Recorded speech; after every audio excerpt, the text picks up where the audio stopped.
At John Kropp Stadium, the wind is blowing, and it seems like it's always blowing out, and that's what's happening today. Good crowd on hand for this senior day. We'll wrap up the series tomorrow, which will be Kentucky's final regular season home game before closing out the regular season next week at Tennessee. Schoonover's first pitch is a called strike. Aaron Golden behind the plate today. Dan Rogers at third. Bobby DeMeo out at first.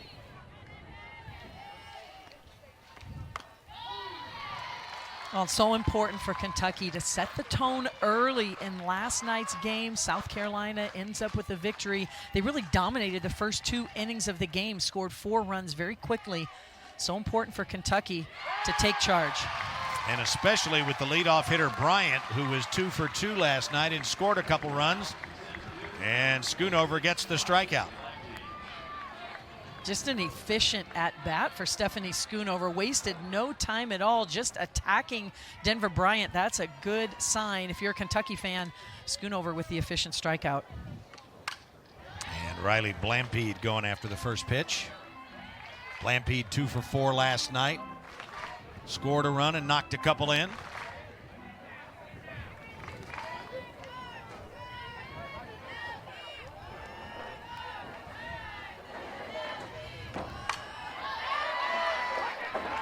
So far, Schoonover, as you saw Grace Ballman there, who will call the pitches from the Kentucky dugout. Right now they are pounding the strike zone.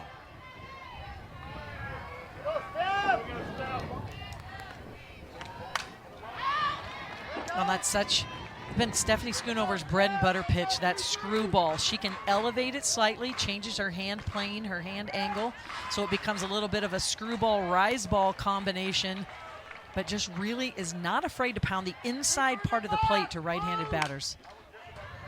Slow roller down to third. Gets past Lorsing and down in the area of Jake Epstein, who is the Gamecocks third base coach. Katie Ripley down in the first base box for head coach Beverly Smith.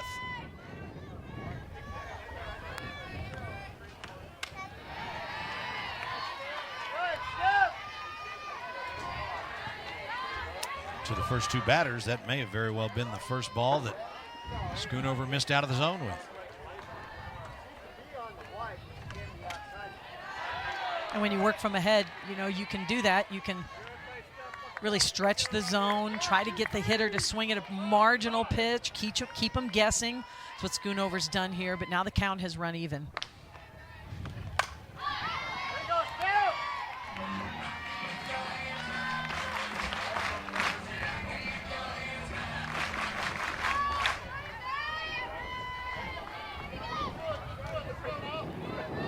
Blampede, a .297 hitter. She has started in all 48 games.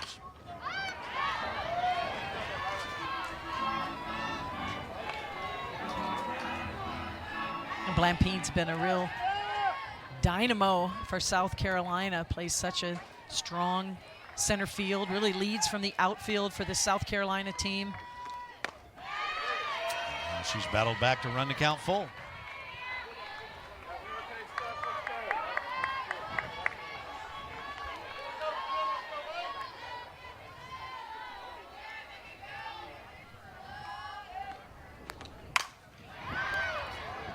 Fly ball to right. Donaldson under it, and that's out number 2. Outs. In stands Zoe Lanu.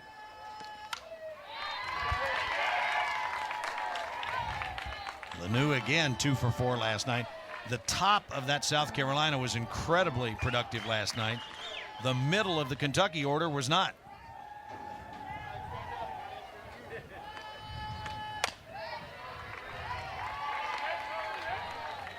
Well, South Carolina, if you look at the SEC statistics, you're going to see offensively really at the bottom of the league, batting average, home runs, runs scored, but not last night. Coach Bev Smith really feels like their offense is starting to click here late in the season, and that's a good sign for South Carolina because their pitching and their defense has been solid all season long. You're going to find the ERA is second in the entire conference right now. That was impressive, man. That was a really nice pitch. hit the gun at 67. Talked about the top of the Carolina order. The middle of the Kentucky order last night, only 1 of 9.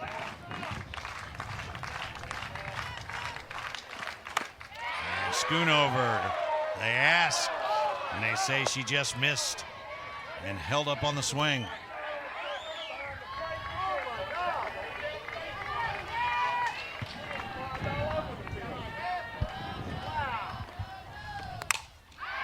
Net ball drilled to center.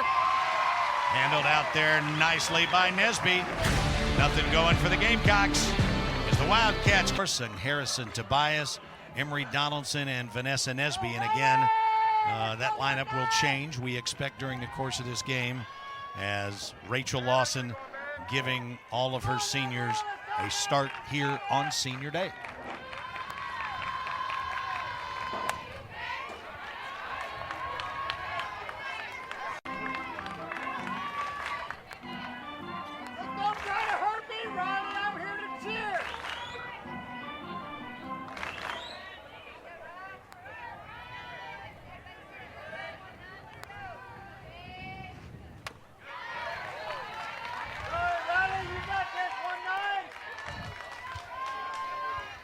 Going to say that's not an easy task for Coach Lawson when there's 8 seniors and you've got 10 potentially in the starting spots, lineup. Right?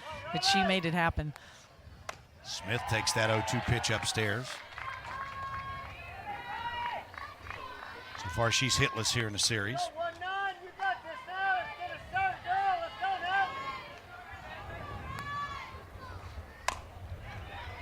And that one off the fist and just on top of the Carolina dugout.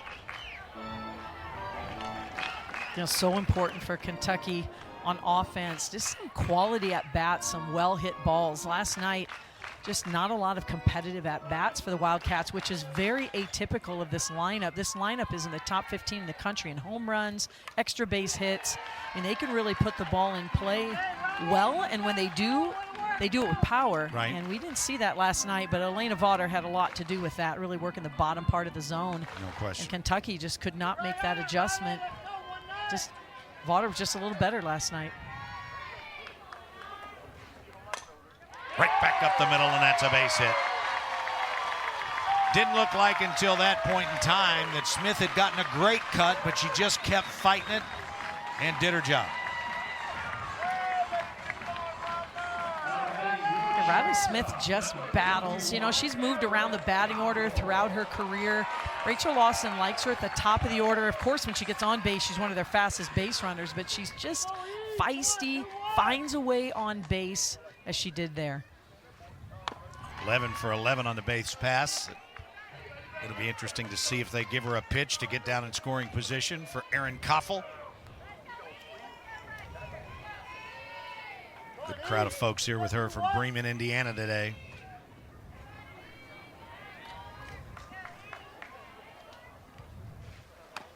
Well, this is tough because you definitely would want Riley Smith to get in scoring position. Erin Koffel's going to be swinging away here. It's why she's in the 2 spot of the order.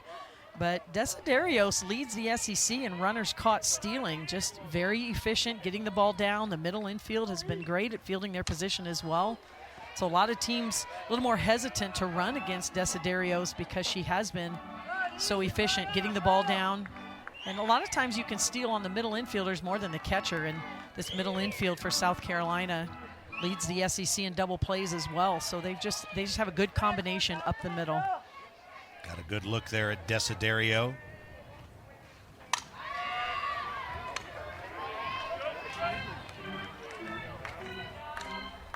Desiderio listed at 5'5".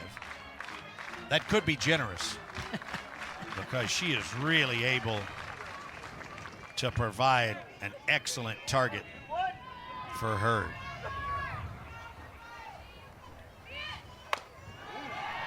That one moved upstairs and stayed off the plate. And Hurd is now set to deliver her first full count pitch.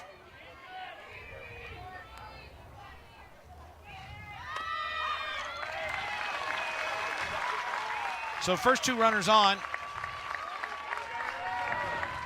But when we talk to Beverly Smith, I don't think in that situation, even though it does put a runner in scoring position, you don't consider that a loss as you kept Koffel in the park, right?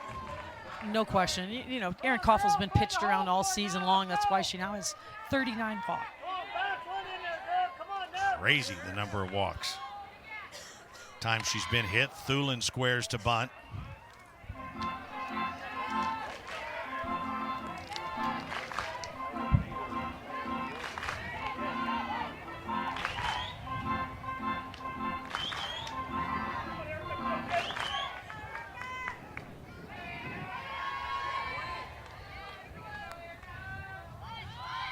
Thulin bunts it right up in the air.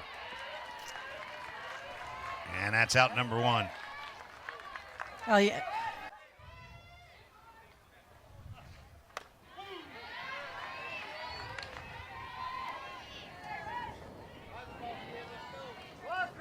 Hamilton really a bright freshman, especially on the offensive side of the ball for Kentucky, has really hit in the heart of the order, now in the 4 spot today.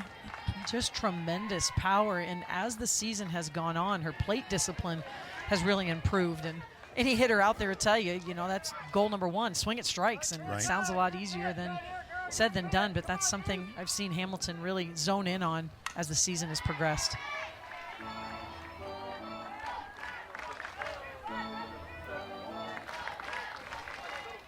Kentucky hitters to this point still trying to time up Hurd. Even the base hit by Smith wasn't completely barreled up. Now Hurd gets a lot of spin on the ball, and so it's so important to really track it all the way off your barrel. She's got some late break. Most of it's elevated in the zone. Gets some swings and misses, a lot of fly ball outs.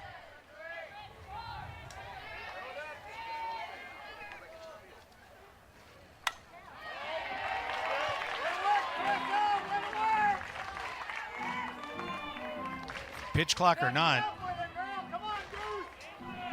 Hurd is pitching like she's got a flight to catch. She gets that sign and she's ready to rip.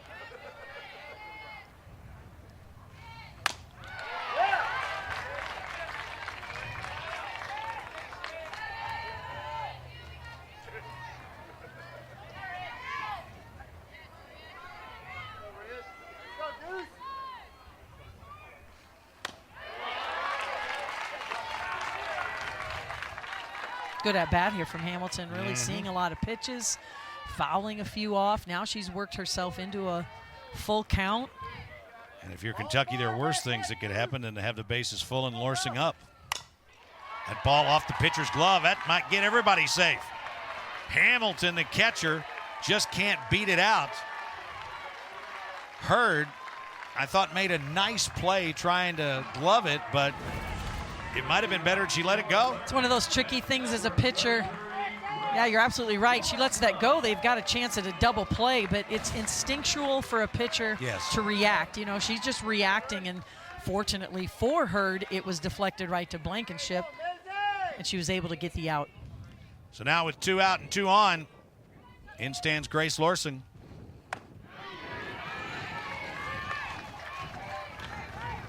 Lorsing 1 for 3 last night.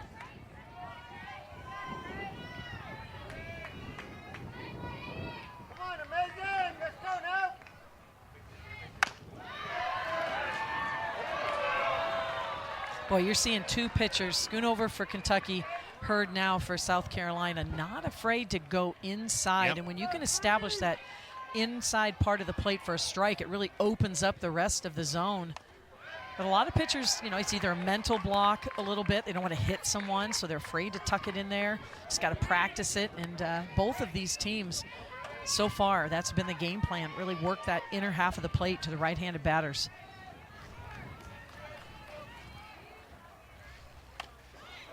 Tried to go back outside and missed. Again, 2 outs here in a Wildcat first. Smith at third after a leadoff single. And Koffel walked and is at second.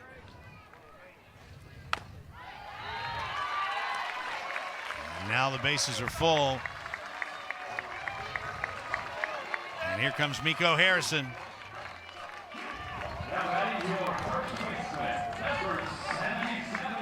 Right, typically teams would be thrilled and so excited to have bases loaded, and absolutely Kentucky does as well. Has a chance to get on the board early, but all season long this has been tough for Kentucky, just hitting 158 as a team this season with the bases loaded.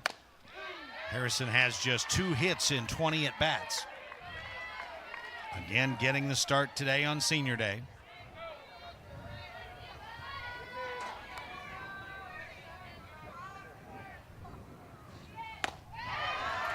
Swung through that one. And Hurd is a pitch away from getting out of a big jam as you take a look at the Kentucky hitting. And that illustrates the challenge.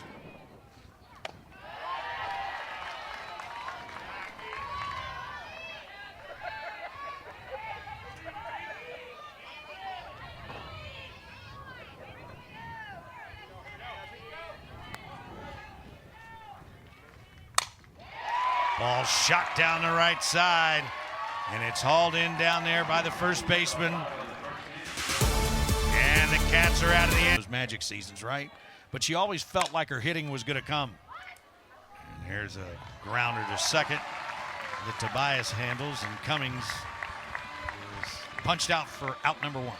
The SEC in general just has such quality coaches up and down the league. Beverly Smith, one of those. She's been around the game a very long time, was a long-time associate head coach at North Carolina, had a lot of opportunity to run her own program and stayed at North Carolina until the right opportunity came along at South Carolina, and she's really done a fantastic job. They built a new facility there, and yes, they did. A lot of excitement around the program. And of course, she and Dawn Staley, the whole women's basketball program, they've got a big connection there, and you know, why not be around that winning program? I mean, I would do the same thing, but she's just done a fantastic job, and just quality human being as well.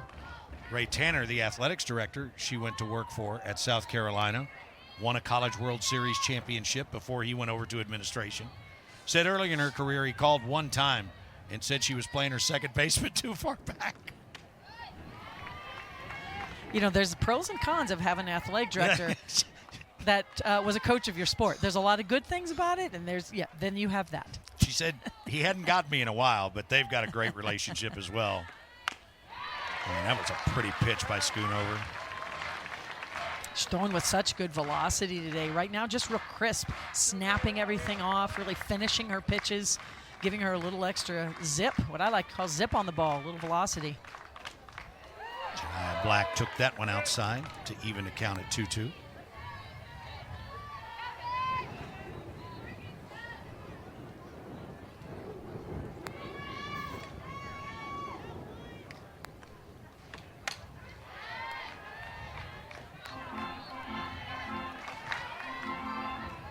You know, some pitchers can get outs by just their pinpoint accuracy. They don't have to throw hard. They can just really locate. You think about a Greg Maddux in the baseball world. No and then you have some pitchers who can just blow it by people. And Schoonover is right there in the middle, and that's what makes her so impactful is she has good velocity. She's consistently over 65 miles an hour, and then she also can make the ball move through the strike zone on both sides of the plate and up and down. So she's very difficult to hit when she is on. Line to center field, and is that a catch? Wow, that one's pretty close. Nesby went diving. We heard it talked about in the pregame. And let's see what the replay has to say. Well, if you're going to commit to making this catch, you've got to go all out. And Donaldson was giving her a backup, giving her that encouragement to go for it. She just misses that play. Outstanding dive, great effort, got her glove forward, nice and low to the ground, just out of her reach. Tried to pull it back into her body. And Black, with that swing, gives the Gamecocks their first base hit.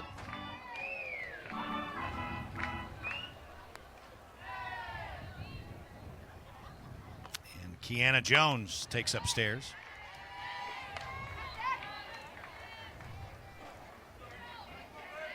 Kiana, right? Not Kiana.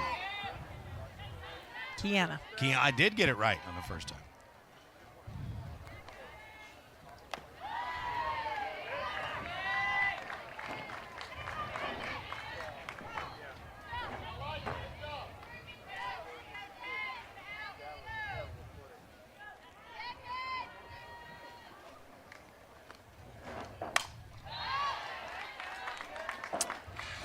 Fouled back behind the South Carolina dugout to even the count at 2-2.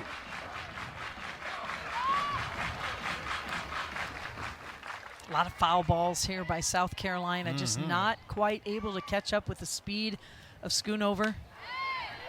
Good movement as well, that always helps, but they're battling. And in the South Carolina team, despite their recent struggles offensively, they just kind of keep grinding it out, keep battling it out, having some good at-bats. Ball fouled behind us. We've already pushed Schoonover's pitch count up to 31 here in the second. But that's not anything for somebody who throws 180 or so, right? Just getting warmed up, Buzz. No surprise we need a few more softballs here. Just lots of foul balls so far.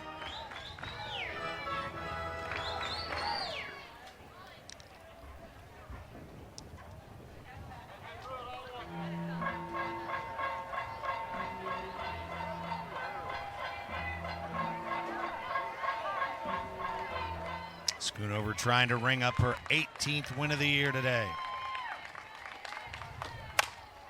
Jones ripped that one.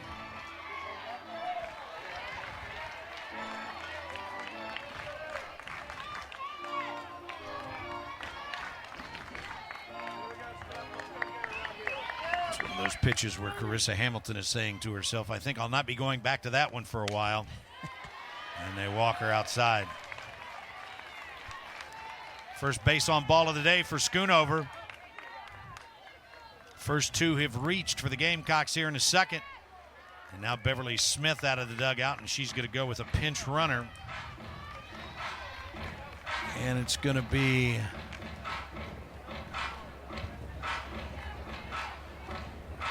running at second base for South Carolina, number 8, Kai Ricks. Couldn't tell whether it was Ricks or Bennett. Kai Ricks. There you see her at second. So Ricks at second. James at first.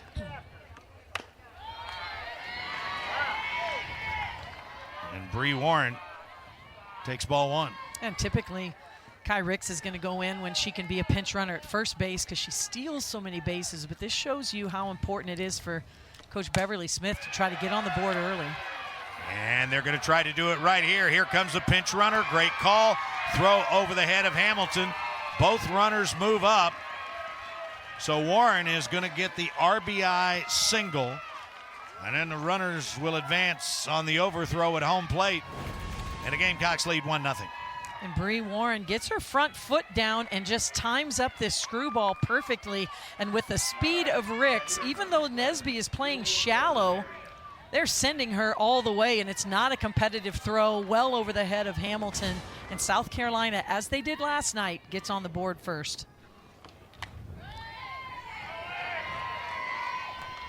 So still just one out. Runners at second and third.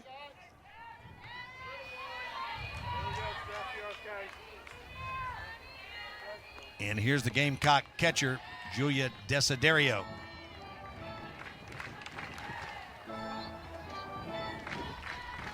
Desiderio, Blankenship. And then South Carolina will be back at the top of the order.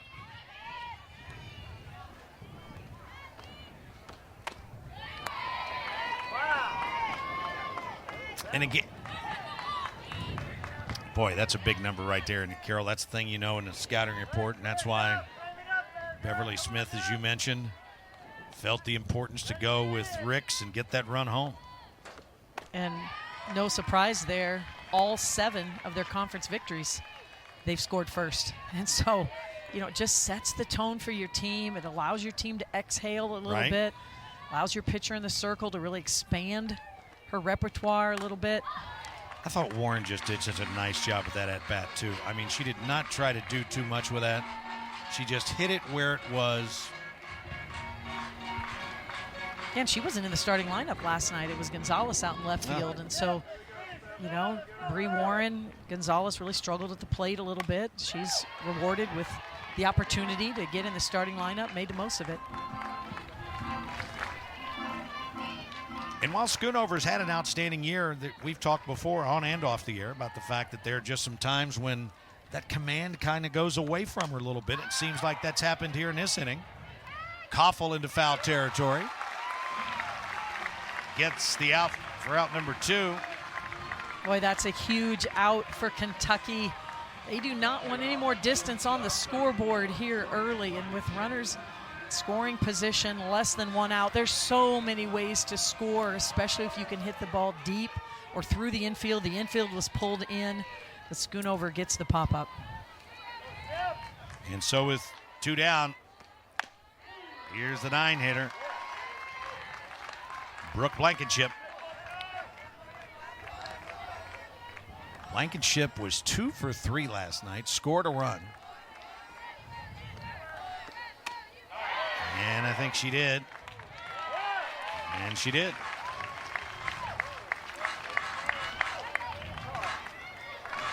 That's been a good bounce back for Schoonover after giving up the RBI single.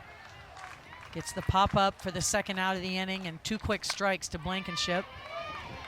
And that's what you need when the other, this game is a lot about shift of momentum. If you've got momentum, you want to keep it, and if you don't have it, you need to get it back. Right. And that's what Schoonover's trying to do right now for her team.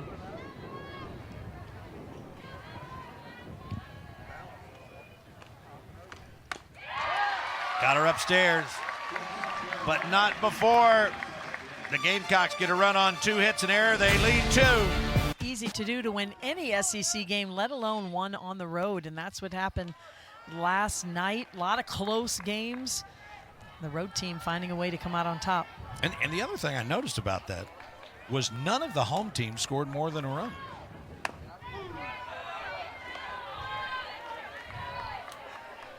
With Margaret Tobias up, South Carolina really trusting Jory Hurd to feed the ball to the outside part of the plate. They've got 5 infielders.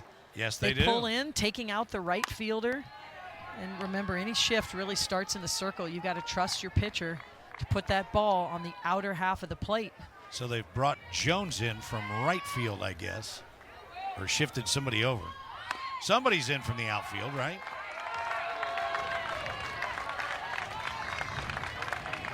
Yeah, it's Jones. She's playing the infield now. Just really, they know Margaret Tobias does not have a lot of extra base hits, not a lot of power.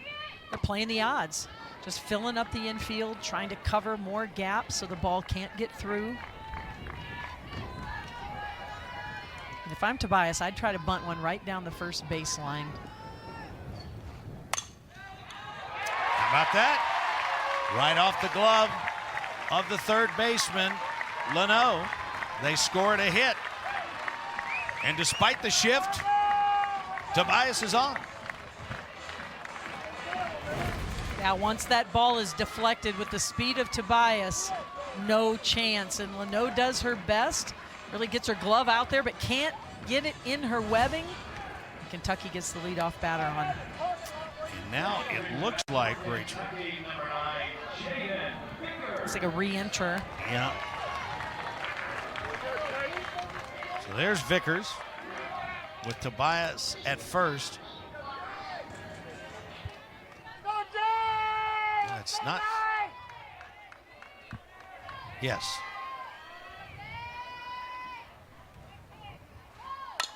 Yeah, Vickers was in the starting lineup and doesn't play outfield. So again, one of those. Rachel Lawson got her seniors in the starting lineup, had her name announced. Pre-game festivities, Donaldson went out to right field, and now that spot in the batting order is coming up, they are re-entering Vickers. And, doesn't have many at-bats on the year. This might be her second at-bat of the season. I believe it is.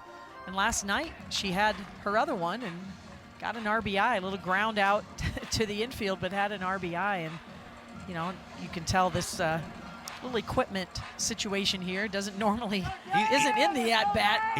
Either Christine Himes thought that somebody was getting a signal, or Vickers had the wrong wristband on. Could have had her pitching. Oh, it was worth the wait. Nice sacrifice, and there's a good comeback play from Leno. It just shows you what a good athlete Vickers is. I mean, Vickers works in the bullpen every day. She's one of the main pitchers for Kentucky, but she also can hit, just hasn't had to be in the lineup because Kentucky has such a strong hitting lineup. But here she's inserted on senior day. Team calls for her to get a bunt down. She does it immediately. That's just an impressive at-bat for Vickers, mainly because it's the end of April and she just hasn't seen that much live pitching in a game. So Nesby now trying to get Tobias home and tie this one up.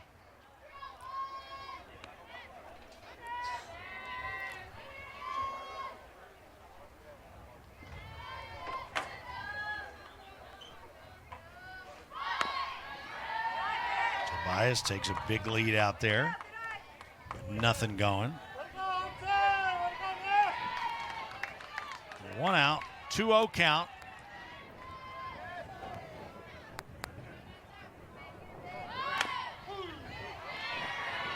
Yeah, just a lot of moving parts right now for the South Carolina defense. A lot of busy minds with speed at second, speed at the plate.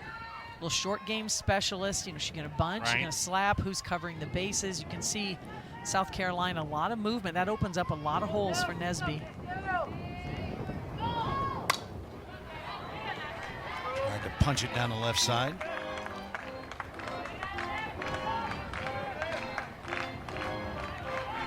It's so important for Nesby here to work that barrel angle, line drive the ball, use the ground. The ground is your friend if you're a short game specialist.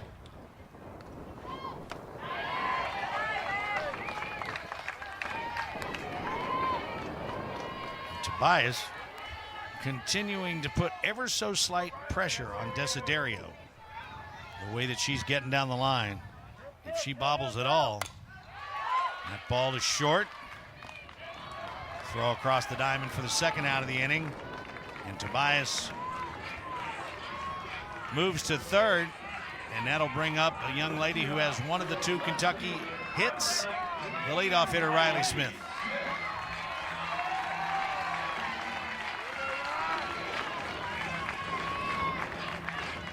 There you see Rachel Lawson. We talked about Beverly Smith's 14th season, 17 for Rachel Lawson. 30-plus wins in 14 straight seasons. As that one is fouled over and behind the Kentucky dugout.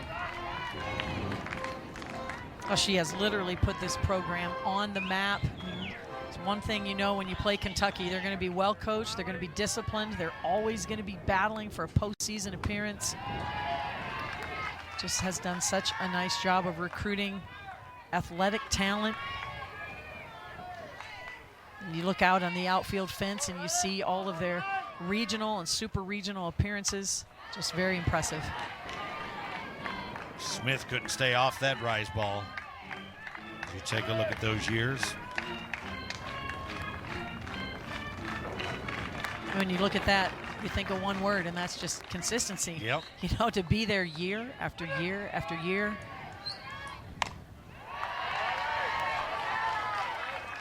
And this is almost a carbon copy of what Smith did.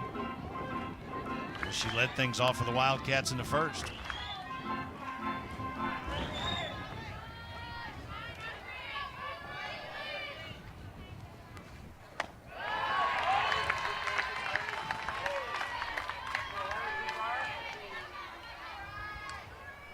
Well, and South Carolina is going to continue to attack Riley Smith because in the on-deck circles, Yes. Aaron Koffel, and you know, no one in the country wants anything to do with Aaron Koffel. But if Smith were to get on, you could really cause some havoc with putting Smith in motion and some things happening and forcing people to make some plays. And I have a feeling if Smith does indeed draw a walk here, they may intentionally walk Koffel as well. You know, just to put the pressure on. Right. You know, Thulin is currently in that spot.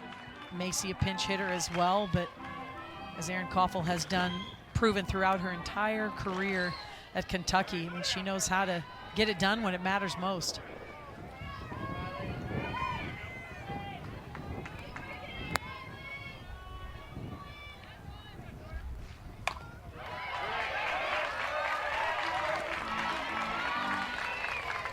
Smith has had 2 really good at-bats in this game.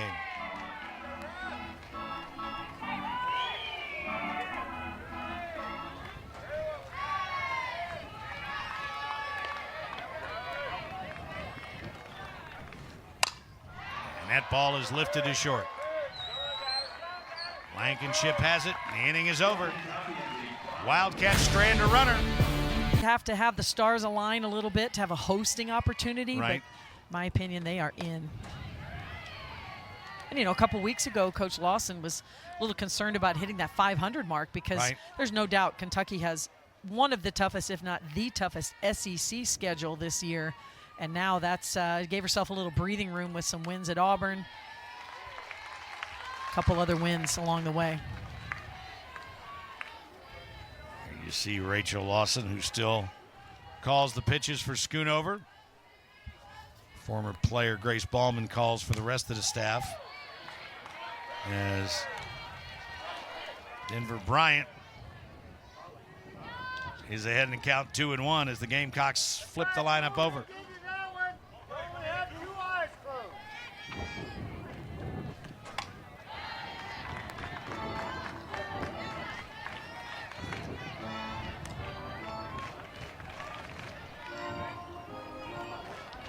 Somebody's saying something from the Kentucky dugout. Schoonover shaking them off. But here comes the 2-2.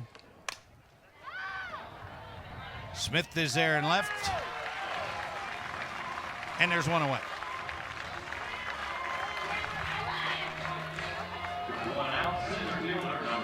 So this would be an example of peaking at the right time. Well, and that 3 of the last 4 SEC series is so key for Kentucky. It allowed them to get a few more of those top 25 RPI wins. Also some breathing distance, staying at that 500 mark or above. That really is not in danger at this point with the amount of games they have left. Lampede pops it up to the middle of the infield, and Koffel fades over past second base, and quickly they're 2 away.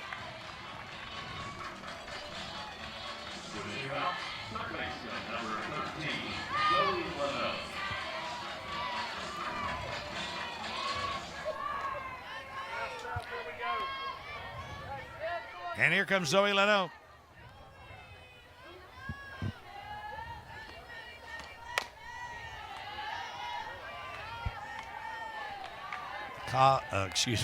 Schoonover to this point, being much more judicious with her pitches here in the top of inning number 3.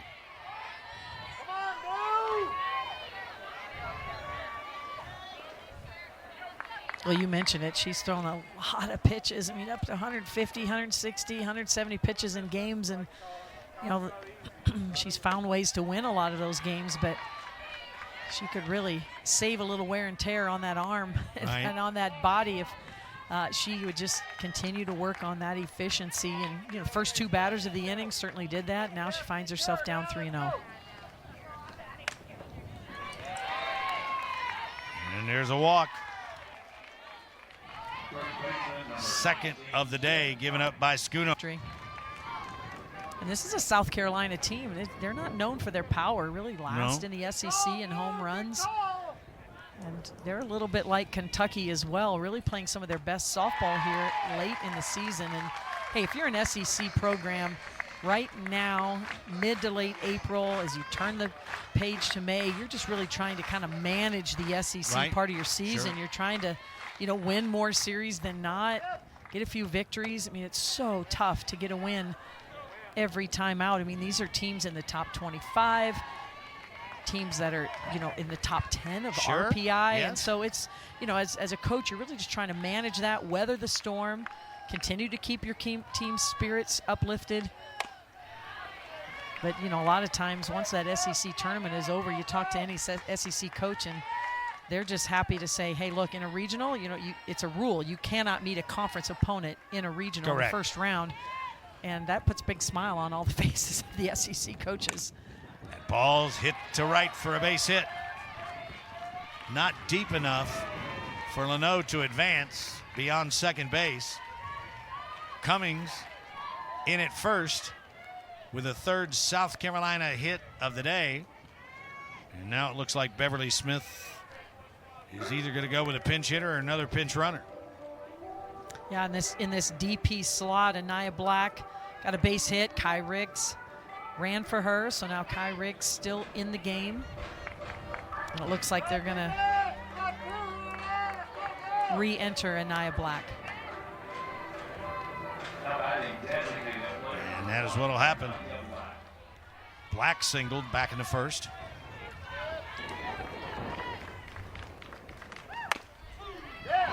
Wow. Aaron Golden is giving that inside part of the paint.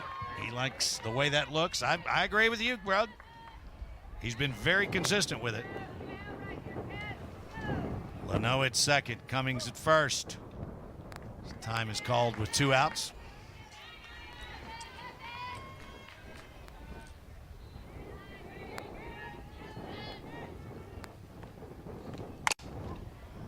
Rounder to short. Oh, and that pulled Harrison off the bag. Wow. So let's see how that is going to be scored. Wow. Size huge break for Kentucky right there. No runs, a hit, no errors. They leave 2 on. Women's College World Series experience. She's so efficient in the circle. The way this offense is starting to really perform for South Carolina, they'd be a tough team to meet up with in regionals. And Koffel takes ball 1.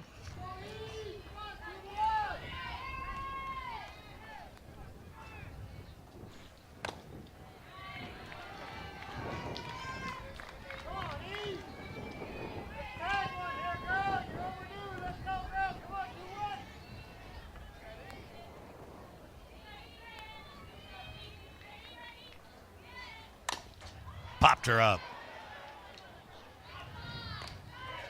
Cummings gets it to first for out number 1. And that's why you see Koffel, so many pitchers throwing her inside this season. And that was a good pitch from her on a 2-0 count. Very much so. Where Koffel's digging in a little bit, looking for something she can drive, and really tuck that screwball nicely inside to get Koffel to pop up. First time at the plate today for Taylor Ebbs, who just seemingly plays better and better each day after coming back from that jammed shoulder. She has certainly, it seems, Carol, got the pop back in her bat. She is it's such an important part of this lineup, like just her grittiness, toughness, just the way she's battled. She's come through with some clutch hits for Kentucky. You saw they won 3 of their last 4 SEC series. She's had a lot to do with that. And now not only is she in the hitting lineup, she also can play defense as she's worked back from that injury. But she is a very important piece of this lineup. Boy, there is another fly ball. And the shortstop, Blankenship, goes out and gets it for out number 2.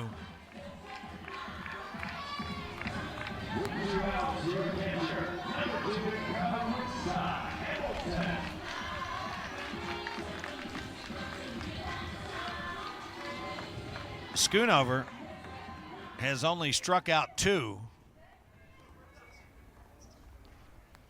Hurd does not have a strikeout.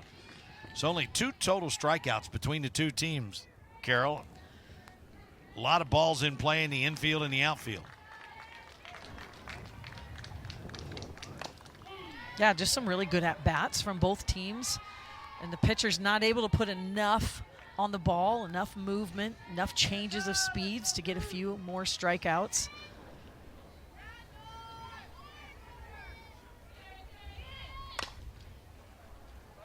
Ball is pulled foul.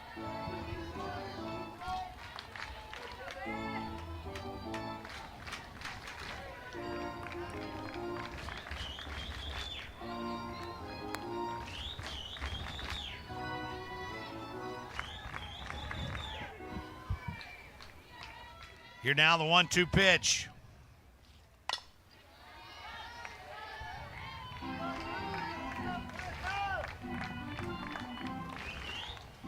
Boy, I hope Kentucky roughed up an extra 3 dozen balls today, because they're going to need them. We're giving a lot of souvenirs away today.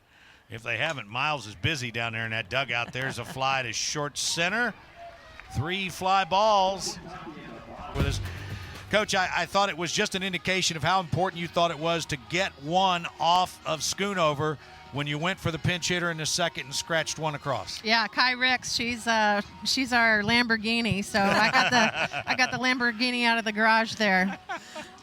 Really nice to have a Lamborghini in the garage, so good for you. Coach, your pitching staff has been so solid all season long. One of the best pitching staffs in the SEC. What goes into the decision of who you put in the circle day 2 here, going with Hurd in the second game of this series? Well, I think Hurd's had some great success with lefties, and this is a lefty-heavy lineup for Kentucky. But I think one of the things that's great about our pitching staff is the way they complement each other. So if we make a pitching change, I think we'll be changing the look on the next time around. There you go. Beverly, thanks so much for your time. We appreciate it. Thank you. Okay. You think she's got another Lamborghini in the garage back home? I tell you what, that'd be nice. I'm going to get a ride from her next time I'm in Columbia, that's for sure. But I have to agree with her assessment. Ricks can really fly. Saw that last night, stolen base, just put her in motion a lot, just making things happen, and obviously scored the only run of this game so far. Kiana Jones takes ball 1 inside.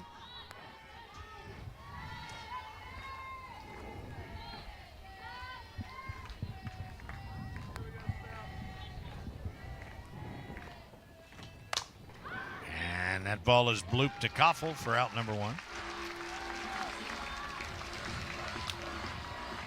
Well, you may disagree with me, but have we seen one ball really barreled up today? We've seen the liner to center that Nesby couldn't get. Smith had the base hit back up the middle. I think Bree Warren had one for South Carolina, and that might have done it, though. That was the RBI hit, yeah. Tough time squaring it up. There's no doubt about it. Speaking of Warren, here she is. The only RBI of the game in the second after Beverly Smith had brought Ricks in as a pinch runner, excuse me. I mean, we've seen a lot of foul balls, so the timing just a little bit off. Obviously, a lot of movement from both pitchers, especially up in the zone. Both of these pitchers have a little bit of an upspin. That one got away from Schoonover.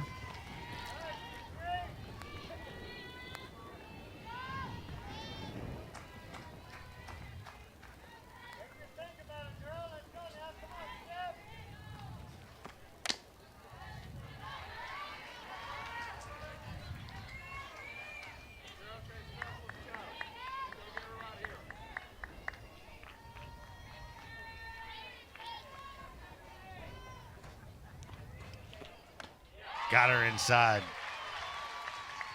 Schoonover's best pitches today, and I would say Hurd as well, have been on the inside part of the plate. And this is a pitch that Schoonover's really had to work on throughout her career, finding a pitch to go inside to a left-handed batter. She goes with her curveball. It's a good side spin on the ball. It runs it right in on her hands with a swing and miss.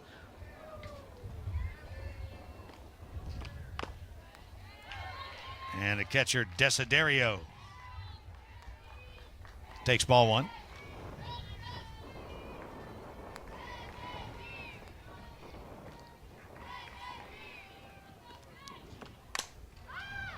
That ball hit out to shallow left, and Smith is there. And there you go. Wildcats come to hit in the bottom of the 4th. Up a ball today. Yeah, they had a couple opportunities in one inning, but other than that, it's been a really good pitcher's duel today.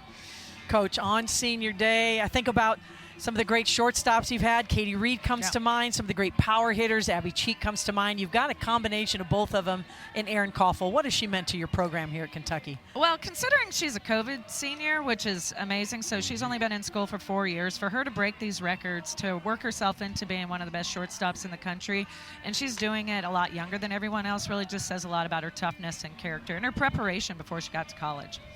Rachel, we appreciate it. Thanks so much for the time. All right, thank you. Okay. And she's right. I mean, she's not taking extra years, right? Not taking a COVID year.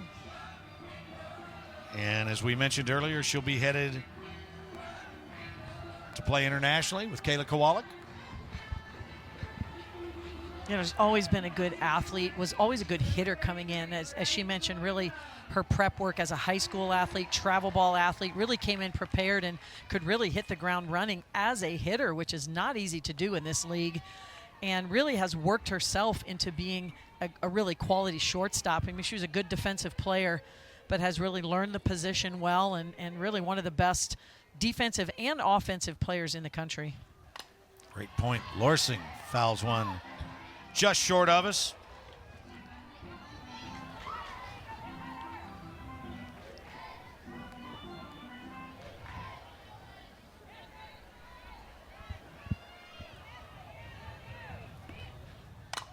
There's one that's barreled up.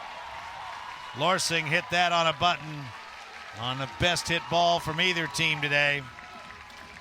And the Wildcats have the lead hitter aboard. Boy, there you see those numbers. That's not good. It's been a tough weekend for Kentucky at the plate, especially with runners on and runners in scoring position. Not a lot of opportunities, but when they have had opportunities, a big offer today and just one hit yesterday. So just finding a way to come up with those clutch hits. That's what it takes to win a game in the SEC with this quality pitching. Need some clutch hitting. So we saw South Carolina scratch a run across with a pinch runner. And now we've got Delaney Sullivan pinch running at first for Lorsing, who got the base hit. And Miko Harrison couldn't get the bunt down.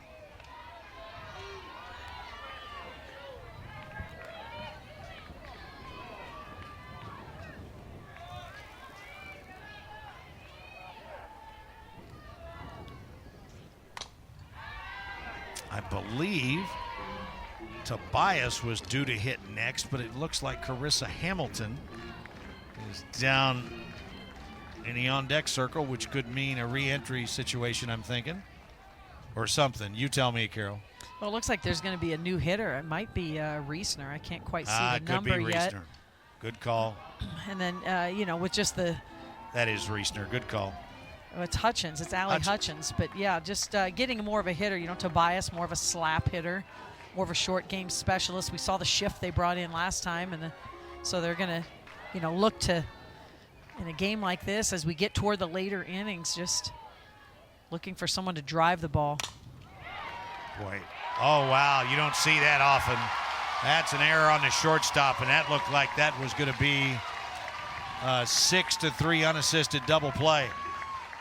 South Carolina leads the SEC in double plays, and you're absolutely right. It has to start with a ball hit with some pace, and Miko Harrison does just that, but Brooke Blankenship looks up just a little bit right at the last second, goes to make the throw.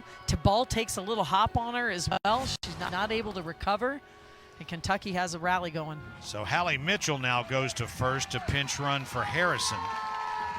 And I was wondering if this might change Rachel Lawson's strategy a little bit here after the error. Do you put the ball in somebody's hand to get two runners in scoring position? But instead, it looks like they're going to play for the big inning here. And Allie Hutchins, who spent much of the early part of the season in either the leadoff or the number 2 spot in the batting order, now has got a chance to get the Wildcats on the right side of the score, and she bunts. Shows you what I know.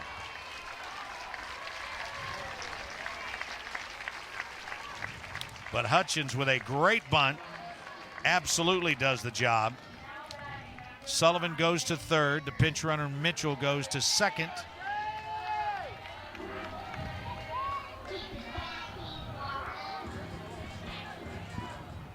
And Jaden Vickers is going to stand in to hit.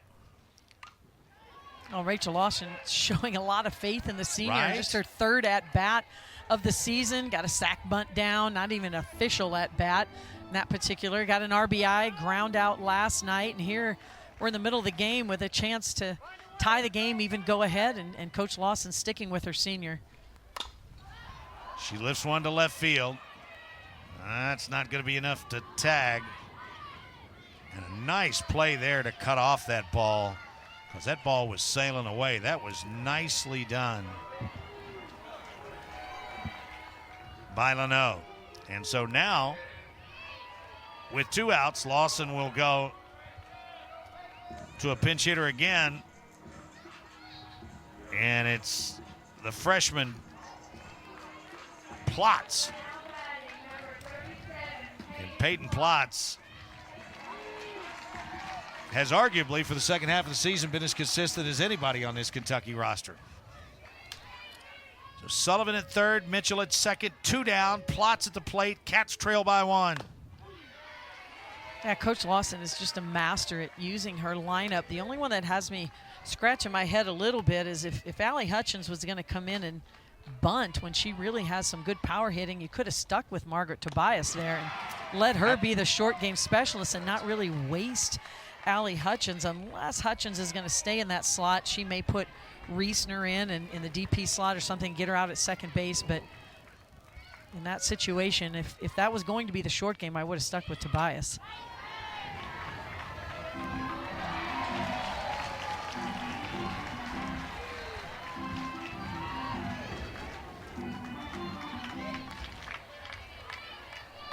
So now Plotz in the hole 0-2. That ball is ripped to right. Does it get over to right fielder? It does not. Perfectly played out there. No runs, a hit, an error. 5. I mean, 10 of the teams in the top 25, almost half, are from the same conference, and clearly they have put their flag in the ground as the top conference, top to bottom nationally. There's no doubt about it. Pac-12 also having a strong year, ACC as well, but no one has as many quality teams, ranked teams, top teams in the RPI than the SEC. Oh, and remember, that gets better next year. Sure does. Texas and Oklahoma joining the party. Carol, let me ask you to put your other hat on. And most people who watch us know that you're the executive director of the American Fast Pitch Coaches Association. But what does it mean when you see that graphic and you know where you've come from as a coach and a player for every pitch of the postseason to be on? Oh, it's unbelievable. I mean, I used to attend the Women's College World Series when Hall of Fame Stadium down there was there were some chairback seats just behind the backstop. Right. You know, that was it. And then it was all grass down the sides and all grass in the outfield, and you could sit where you wanted. And and now just not that fast forward, several years, and now you sell out every session. They add a second deck as Blankenship gets a base hit to lead off the inning. You add the second deck, that's sold out. Right. There's seats all the way down the sides where there used to be a berm. There's seats in the outfield, and every game, as you mentioned, to be able to turn on your television, turn on your streaming device, and watch every pitch of every NCAA regional, super regional, and the World Series is just the growth of the sport is so much fun. And we've really gained a lot of fans. A lot of people want to watch. A lot of people want to buy a ticket to come. We don't have enough seats at stadiums. We need to keep expanding them, and it's just so exciting to be a part of. Denver Bryant back at the top of the order, takes strike 1. It's not only just at the College World Series, but the people by virtue of their regular season success who host those regionals and super regionals, the flavor of each one of those ballparks is so different and exciting. Yeah, and it's a big advantage. A lot of teams that are in that top 25 or the top 25, certainly top 20 of RPI, who are fighting for those top 16 host sites. It matters. When you look over the last 2 years at who's advanced out of regionals into supers, I mean, it's a huge home field advantage. A lot of times that host team does advance. And you see Carissa Hamilton there. I say it all the time, Buzz, and it's so true. No matter how much gear you have on, that doggone ball finds the bare spot. Yes, it does. Oh. And this time it's right on like top it's right of the thigh. in the leg. And big smile on her face, though, and she's ready to go. I mean, catchers have more bruises per pitch than anyone I know. Here's the 0-2 from Schoonover.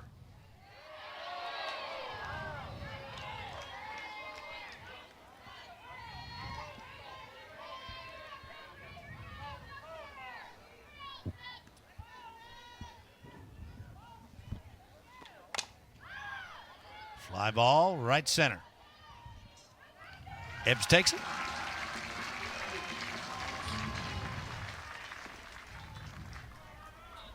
That's a big out for Kentucky. Denver Bryant's had a really good, the last few weeks of the season, she has been on fire and been in that leadoff spot, making things happen. She has not been on base in 3 at-bats so far today. She's really been the catalyst of this South Carolina offense. Riley Blampede looking to get on for the first time today.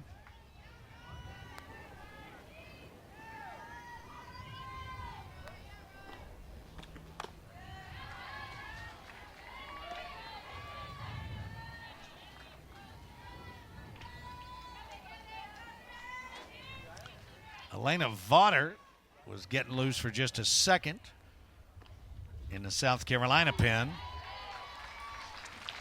And Jaden Vickers beginning to work down in the Kentucky pen.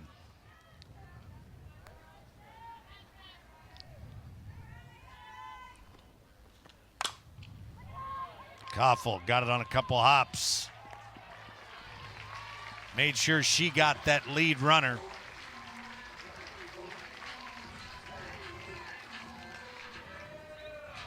And they're 2 down.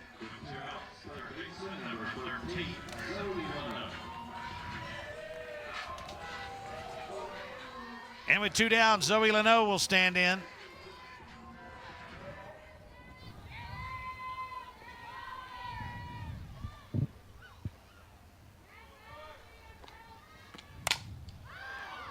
That one hit pretty well to the left, but the ballpark will hold it. And once again, nothing going for the Gamecocks. I mean, she was in complete control. I have to admit, I haven't seen a pitcher quite dominate a game this entire season like Elena Vaughter did. Just was carving up the Kentucky hitters with just a drop ball change combination. She also is not a big strikeout pitcher, but it's her pinpoint accuracy and her ability to mix speeds, and she can throw that off-speed pitch on any count. It also has a little down tail to it, so it gets a lot of ground ball outs. Boy, that was a pretty pitch right on the outside corner.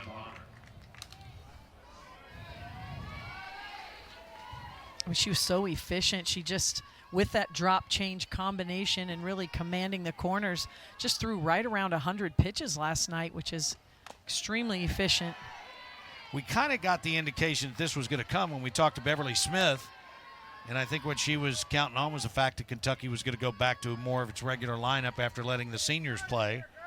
And when they did that, they were going to have to look at a new pitcher. How about that off-speed pitch? Wow.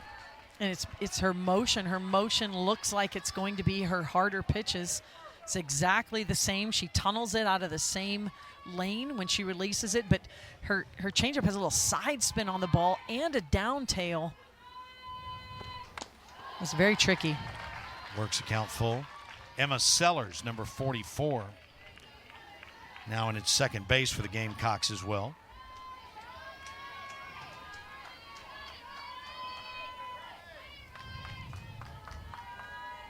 And here's a full count to the Kentucky leadoff hitter.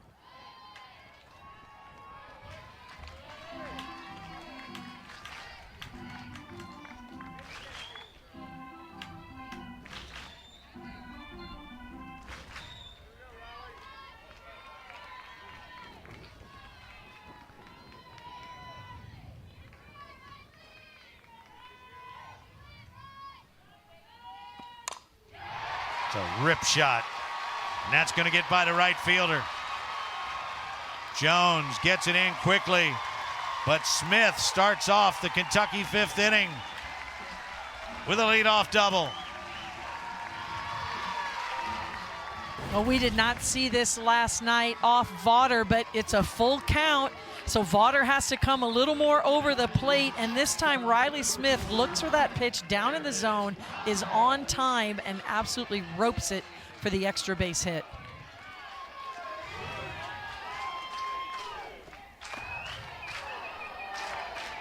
Boy, and you want to talk about respect. I think I've got like 700 less wins than you do, but I mean, you know, Beverly Smith talked about it on our call, you know, that They've identified the one person that they're not going to let beat them.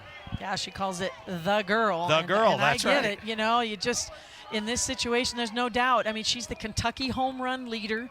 With one swing of the bat, Kentucky can take the lead in this game, and she has just earned this respect. And when you have a pitcher with like Vaughter in the circle who tends to keep the ball in the infield, you're going to let someone else try to make it happen. And even though you're walking the go-ahead run to first base, from a strategy standpoint, you totally understand what Beverly Smith is doing here. And here's the other thing that Rachel Lawson is doing here now. I mean, even if you were so inclined, you'd have to go pinch hitter to go short game with this lineup that you've got coming up with Ebbs, Hamilton, and Lawson.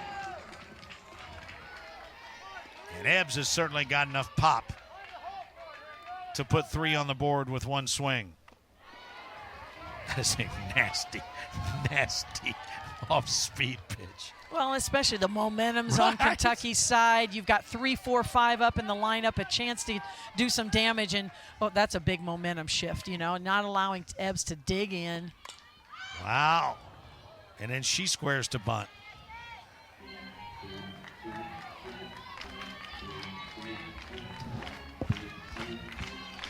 Definitely the old cat and mouse going on between these two head coaches.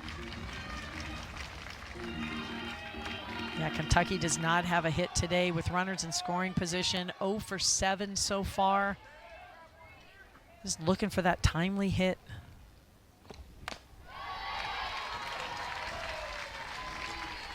Boy, and she really has the ability, you talked about Maddox earlier, to vary the speed of the off speed. She's gone 60 something. She's gone 53.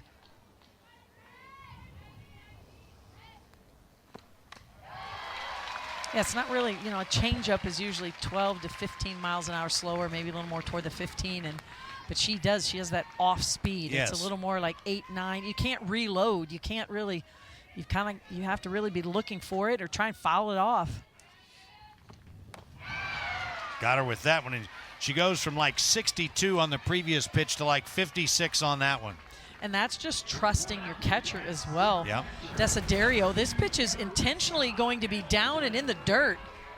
But because there's 2 strikes, look at that great 6-12 rotation. The ball just drops right off the table. With 2 strikes, Ebbs has to protect. But Vaughter is trusting Desiderios to keep that ball in front. She does so. And so far, that intentional walk to Koffel has paid off.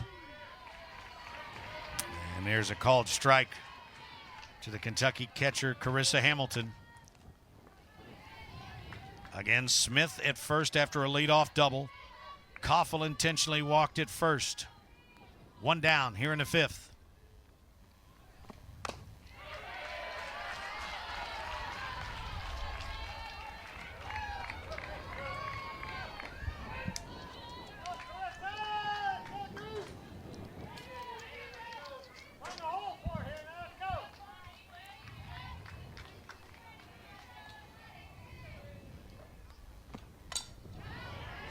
It's one of those where you talked about reloading and she couldn't do it.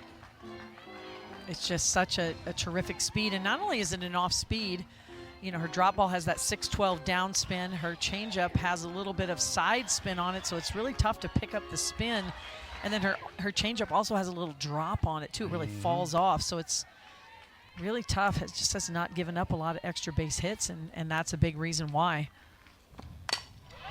Grounded to short. They'll try to get 2, and they do. Wow. Rachel. Runners are out. And I didn't even think the one at second was even close. But we go to the 6th, and it's still a 1-run game. In their ace and Elena Vaughter. And let me point out 2 things from the last half inning to Daniel Gibbons and our crew that bring you all these games. I mean, just absolutely great shots to give those umpires the replay shots that they needed. And then, Carol, something you said to me right when we went to break, and it was? The intentional walk to Erin Koffel paid Yes, off. ma'am. I mean, that just Yes, you ma'am. just have to play the odds there, and Koffel has earned that respect throughout her career. And a lot of coaches would say late in the game, wow, you really don't want to walk the go-ahead run.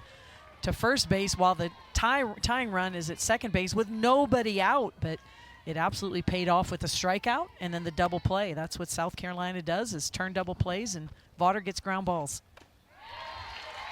Cummings, who made that play at first, swings through that pitch, and it counts 2-1. To me, it's very much like the argument about if you're up 3 points and you're playing defense, do you foul the three-point shooter before they shoot? I mean, the only way it can hurt you is if they shoot and make. If you don't let them shoot, you can't get hurt. And you can't forget about Jen Cummings in that play at first base. If she doesn't come up with that backhanded, just a screamer right at her to her backhand, little short hop play she made to pick that up. I mean, Riley Smith would have scored easily on that had it scooted away from her. And so got to give credit to Cummings as well for finishing, being the back end of that double play.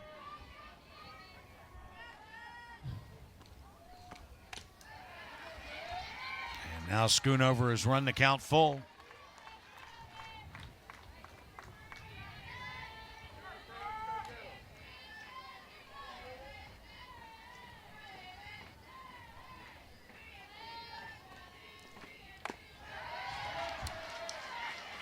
Check down at third. I don't think that was close, but a leadoff walk. And now Anaya Black stands in.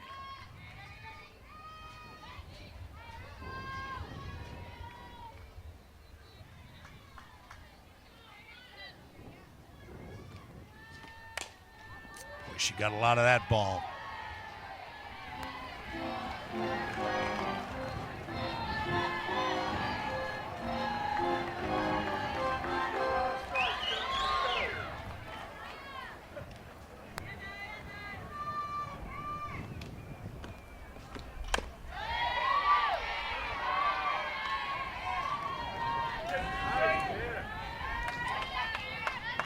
Black had a hit in the first. Grounded out to short in the third.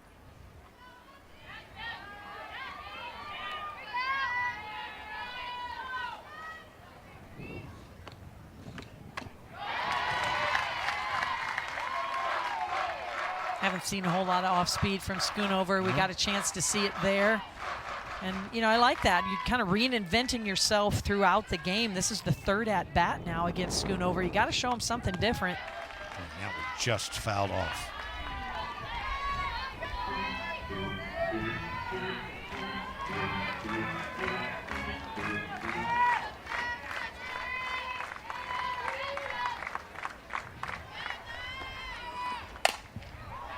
Runner to short.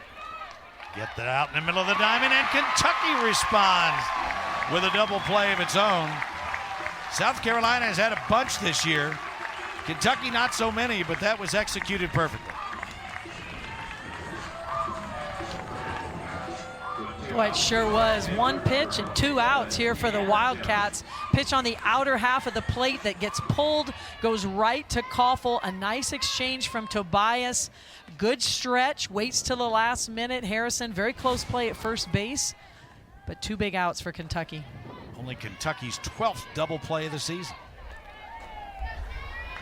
As Jones takes ball 1.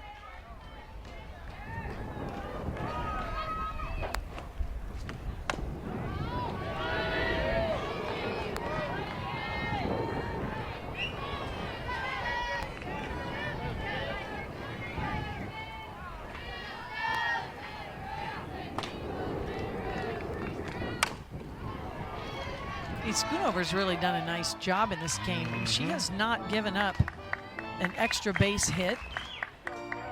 Just 4 hits, but all singles so far in the game. 3 strikeouts. 3 walks. Boy, and credit that strike call as far as I'm concerned to Carissa Hamilton. She did a really nice job of tugging that back in and giving the home plate umpire, Aaron Golden, the look he wanted. And there's a flare to right. Ebbs throws to first, and that was a good, intelligent heads-up play by Ebbs. Discretion the better part of valor, because you don't want her diving on that shoulder again. And if you're going to dive, you want to make sure that you have a true opportunity to catch the ball. Sure. Clearly that ball was far away from her with 2 outs late in the game. The last thing you want that ball to get past you, have a runner get all the way to third base. So you're absolutely right. Just a good decision. Read the ball early, kept it in front. You know, Schoonover's been doing a nice job in this game and of holding South Carolina down. And, you know, 1 run seems doable. You got 2 more shots at it if you're Kentucky. But that you get 2 or 3, a bigger deficit late in the game, it just makes it that much more challenging. I agree with that smile on Warren's face. I do not know how that ball didn't hit her. She has the only RBI of this game.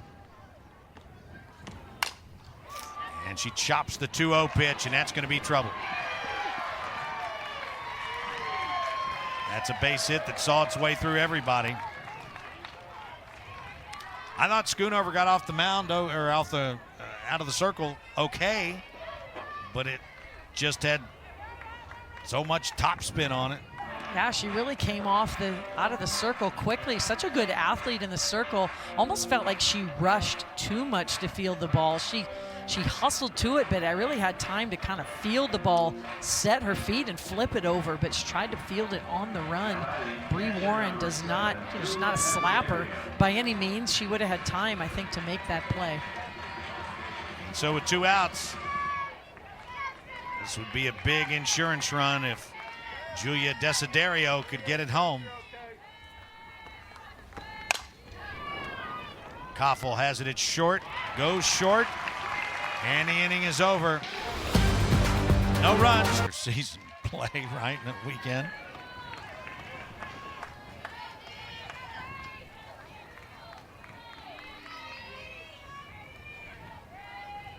As Vaughter begins her 2nd inning of relief work and falls behind Grace Lorsing 2-0.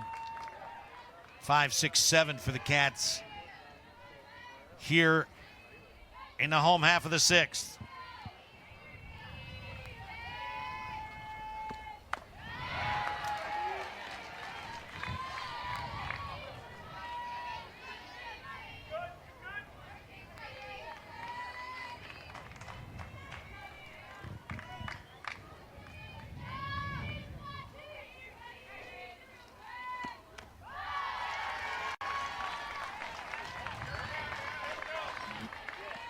Lorsing certainly has the capability of getting a pitch and turning on it.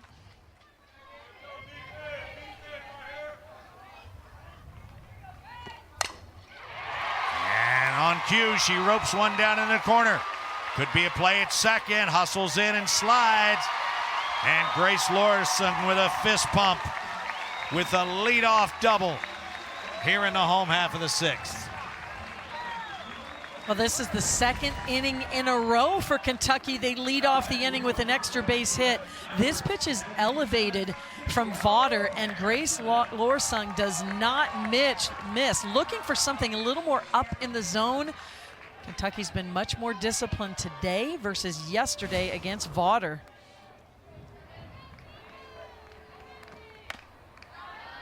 Fifth base hit of the day for the Wildcats. 6 for South Carolina. Each team has committed 1 error. Each team has left 7 on base. And boy, would Miko Harrison love to get a base hit here on Senior Day. Instead, she squares the bunt.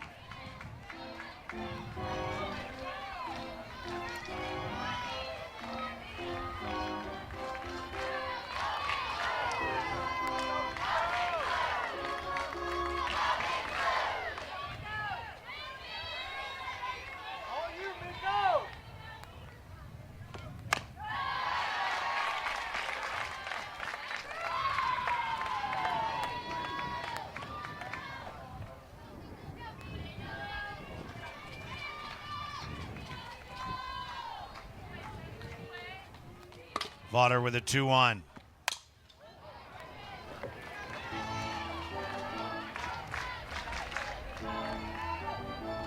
Kentucky certainly has had their chances today with runners in scoring position. Same with last night. Left a lot of runners out there. South Carolina outfield playing very shallow.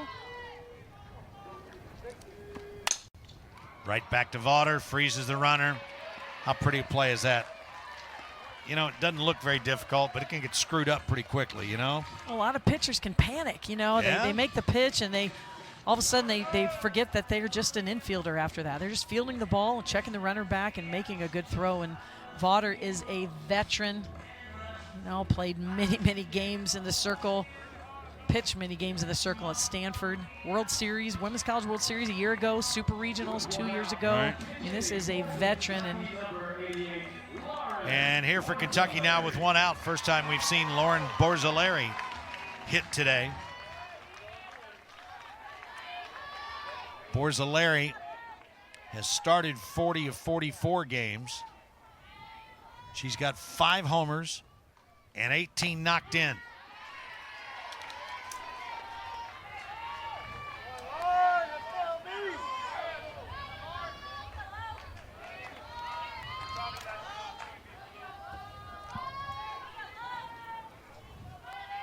Lorsing at second. One out. That'll advance her. Jones flips over to first for out number 2.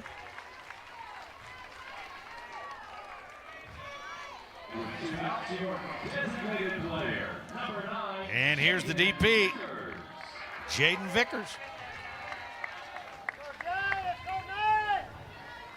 Vickers had a 5-4 sacrifice and flew out to left. That's going to be a tough play, and that's going to score the tying run. That's an error.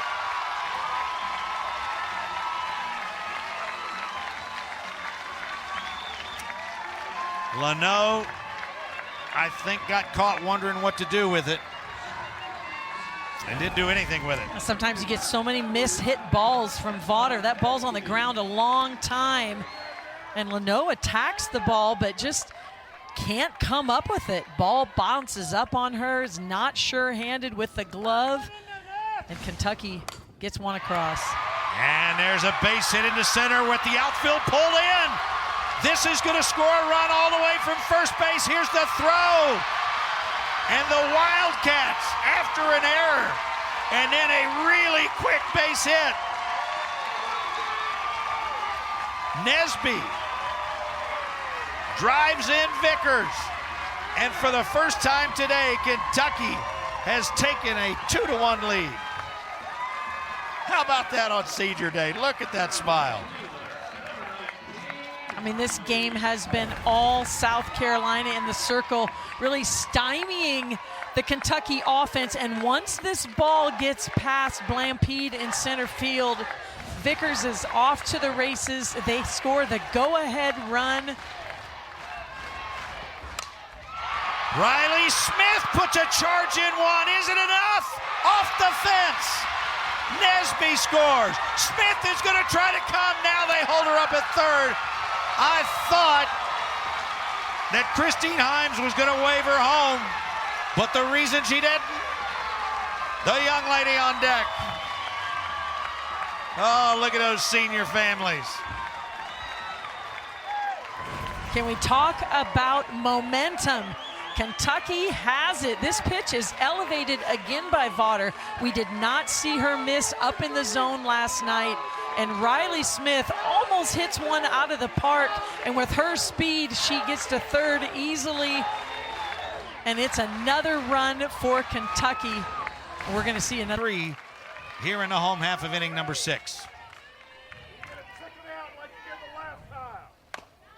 And the other thing you're trying to do here with the pitching change is, you know, Erin Koffel has seen Elena Vaughter. Erin Koffel saw the starter, of course, Hurd. And now that Koffel comes up again and all the momentum was on Kentucky's side, this again is just a tempo change from South Carolina, but also who you're facing in the batter's box. And Erin Koffel's yet to see the freshman Marjeko.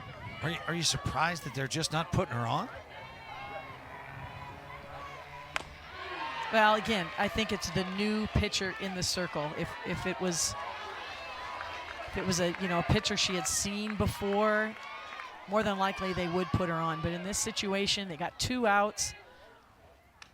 Oh, and she Still hit her. put her on.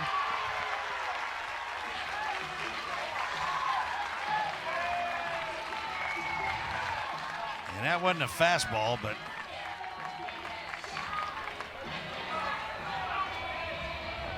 two outs. And now Majetko has to face the lefty Taylor Ebbs.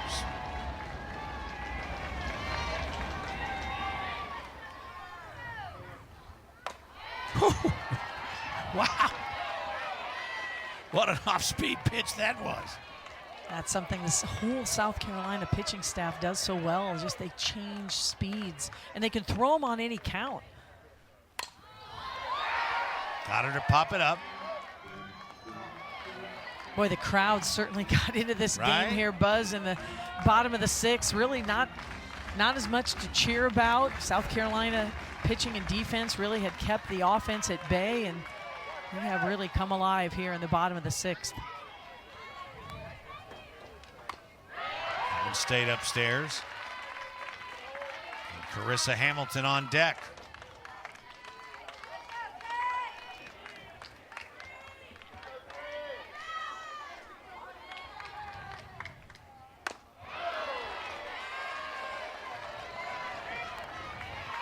Arjeko has a really unique delivery, really steps to the side, comes across her body, just a very unique delivery, a little different delivery point. Wow, that is different.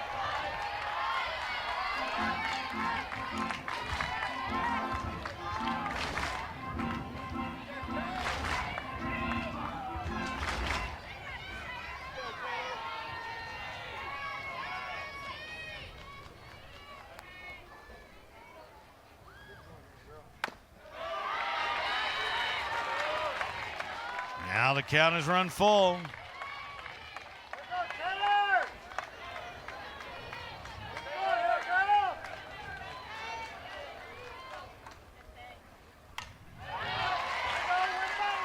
Good at bat here from Ebbs.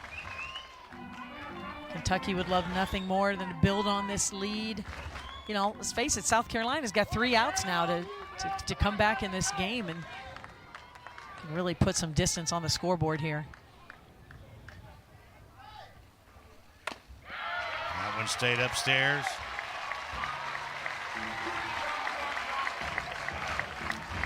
And boy, with all the success South Carolina has had this year, they have had very few innings like this. And they're desperately trying to get out of it. So for Kentucky, Jenna Blanton's going to come in to run for Ebbs. Because as Kentucky fans will remember, she jammed that shoulder, which kept her out for at least a couple of weeks, diving back into the base while she was running the bases. And so the base is juiced for the Cats. Smith at third, Koffel at second, Blanton at first, and Carissa Hamilton stands in.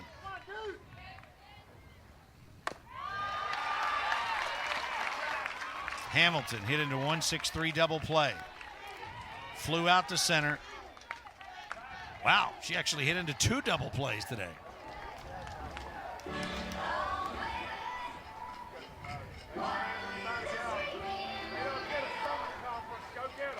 Here in the 6th.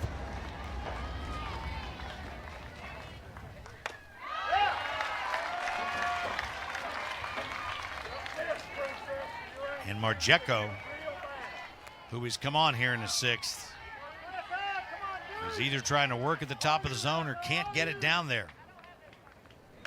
There she did.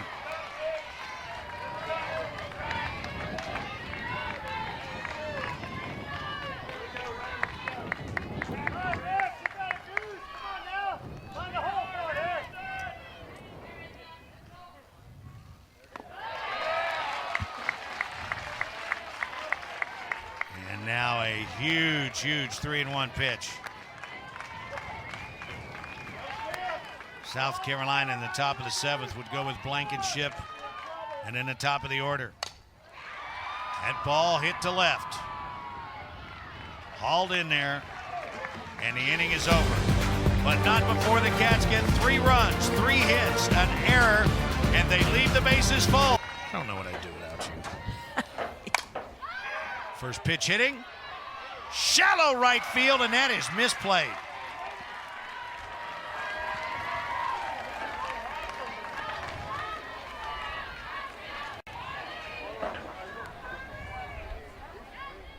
And that's exactly the thing you don't want to have happen. And Nesby just got a poor jump on this ball and really had to hustle to try to make up ground, and she can't get there in time. Exactly what South Carolina needed. A little bit of a break here in the 7th. And now here's the pinch hitter, Shelton. They rule that a base hit.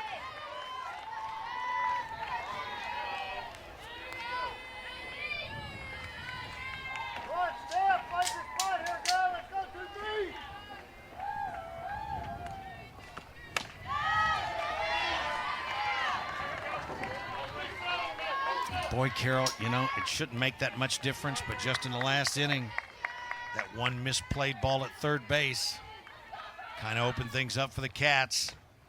And now Schoonover, after a ball that should have been caught, is now behind in the count 3-0 in a 2-run game.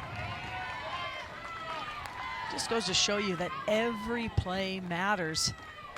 Yeah, you go back to that last inning, and the ground ball that Vaughter got induced should have been, you know, out of the inning, and here we go to the top of the 7th, but right. Instead it's misplayed, and it opened the door, and Kentucky just kept that momentum going.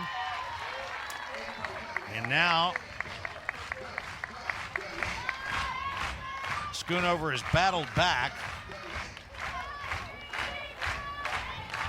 to run the count full. Blankenship only has 1 steal on the year, so I don't think she'd be going. And got her! Right there, in my opinion, is the best pitch of the day by Stephanie Schoonover. Look at this location, just tucks it in on the inner half of the plate. It's a curveball. Shelton doesn't like it, but that is a too close of a pitch to look at, and Schoonover is rewarded with her location and the strikeout. That ball is ripped, but it gets foul. Boy, that ball just about left the park, and Blampede, I mean, ripped it. Showing you why she's one of the best power hitters on this team. Extra base hits, 4 home runs.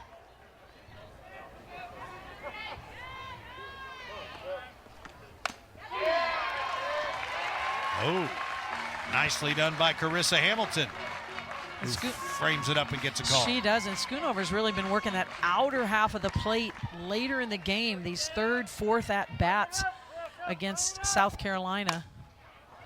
Ball towards second, nice play, Reesner. Boy, I'm telling you, Carol, the way this inning had gone, that was not an easy a play for Reesner as it looked with all the spin that ball had on it. That's just so athletic out there at second base. Really the heir apparent here at Kentucky to move over to shortstop once Koffel is finished with her playing career. But they just love her on the diamond because she's so athletic, really moved her feet well to get in front of that ball and get the out at second base. Gamecocks down to their final out, and it's Leno who made the big error at third base in the 6th. She's got Blampede on it first.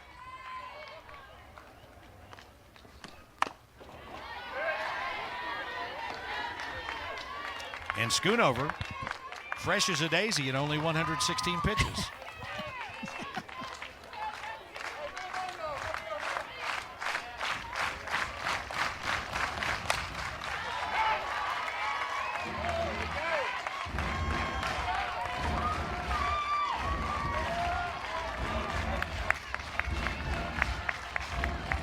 You hear the crowd, they come to their feet. The Wildcats desperately in need of a win, and Schoonover on senior day. And that ball is ripped, and Borzilleri has it. And the Cats with a big comeback to come back and even the series